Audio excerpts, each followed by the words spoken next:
Okay, what is up guys? Now, welcome back to our YouTube channel. No? So today is already July 6, 9:20 a.m. in the morning, and we are currently here dito sa ating BNB chart sa daily time frame. Kung naalala nyo, dun sa recent videos natin, I provided a potential trade opportunity dito sa ating two charts yon, no? Sabi natin BNB and Chainlink. So si BNB muna yung gagawan ko ng video, no? So in today's video, so pakita lang natin, sabi natin nakakita tayo ng series of higher highs dito sa ating price action and series of lower highs dito sa ating mga oscillators or indicators, no, which is the RSI and the MACD. So that is a bearish divergence. So sabi ko sa inyo, gusto ko makakita ng break of structure, diba? Which is binigay na sa atin yung break of structure. Ayan na yung break of structure natin. Ito na yung ating break of structure. So gusto ko ngayon makita is mag-retrace yung ating price action sa ating Fibonacci area or Fibonacci retracement tool, no? Gumawa siya dito ng retracement na maganda-ganda. So saang area tayo diyan aabang, no? So pwede tayo mag-zoom in the 4-hour time frame. So for me, pinakamaganda diyan tingnan natin is this ating golden ratio area, yung golden pocket natin around 605 to 617. Pwede diyang mag-retrace ang ating price action. Pero since wala na tayo ditong ito, pwede natin tong makita or masabi na potential na order block, no? So pwede yan 4-hour order block, ayan, something like that. And then ito another 4-hour order block, no? So for me, these are valid order blocks naman, no? So ano pa?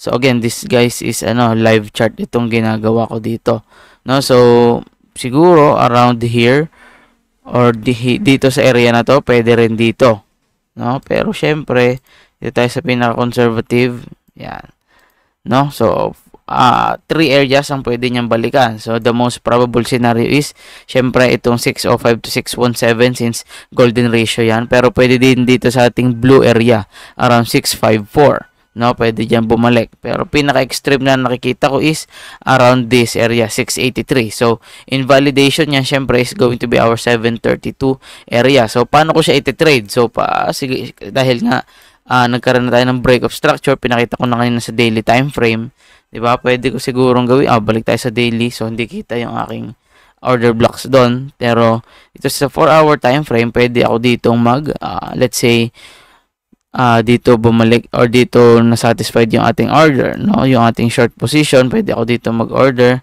605.14. Hindi ko sinasabing gayahin nyo, no? Pero pwede naman.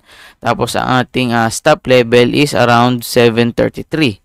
Ating invalidation point. So medyo malaki-laki, no? So if that is going to be the case, magiging medyo malaki yung ating risk dito. So let's say naging ganyan nga yung ating entry, no? Napagbigyan 605.14, di ba? So the target for this one is going to be 252.5203.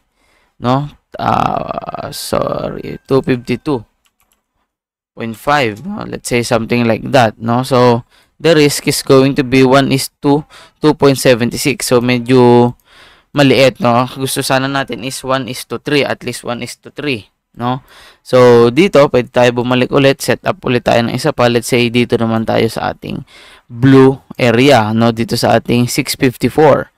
No, let's say gumawa tayo dito ng isa pa, 654 ang ating entry, no, 654, and then same ang ating invalidation, 733. Tapos ang ating target is, tingnan natin kung ano yung pwede natin maging target sa kanya. Let's say itong ating tawag dito, itong ating Fibonacci ay hanggang dito, no? Let's say 654, coordinates 654. Para lang sakto, di ba? So magiging target natin for this one is going to be roughly around 273 din, no? Pwede, no? 273. Around 273 as well. 273.